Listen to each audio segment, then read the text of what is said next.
I-Experience isimemezela ukuthi izofaka isimangalo ku-Confederations of African Football kulandela izimpi ezinodlame eziqubuke ngemuva komdlalo wayo neMamelodi Sundowns. Iklabhu yaseTunis iphinde yahlinzeka ngesibuyekezo ngesimo sabalandeli abathathu abasesibhedlela.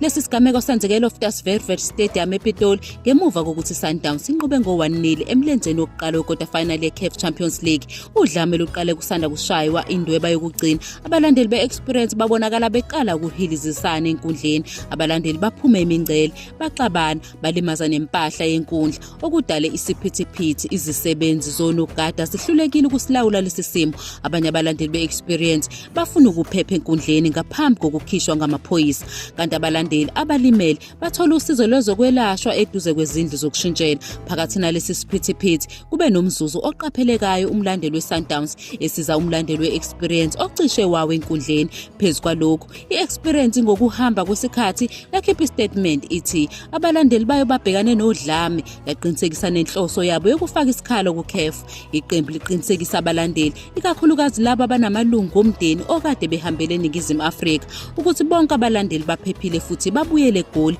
Abaphathi be-Experience baveza ukuthi bazihlelele izinto zokuhamba ezisuka enkundleni futhi baqinisekisile ukuthi abalandeli abathatha abalaliswe esibhedlela basesimeni esigculisayo futhi bayelashwa. Estatementeni sabo, i-Experience igcizelela ukuzibophezela kwabo ekuvikeleni amalungu abalandeli bawo futhi yafunga yagomela ngokuthi balungiselela umbiko ogcwele oqukethe ubufakazi bodlame olwalukhona. Iqembu liphinde lathi linemibhalo efakazela ukuhluleka kwabahleli eLoftus Versfeld abathi baphula isivumelwano esenziwe ngesikhathi somhlangano wezobuchwepheshe wangaphambi komdlalo.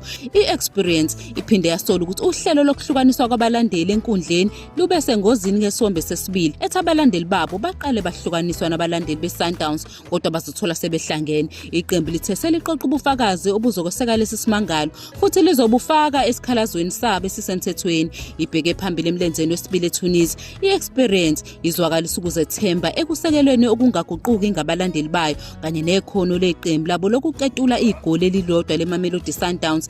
Leli qembu linxusa abalandeli balo ukuthi baphume ngobuningi balo ukuza emdlalweni. Likholwa ukuthi ukusekwa ekhaya kungabafaka kuwandulelo wamanqamu we-CAF Champions League.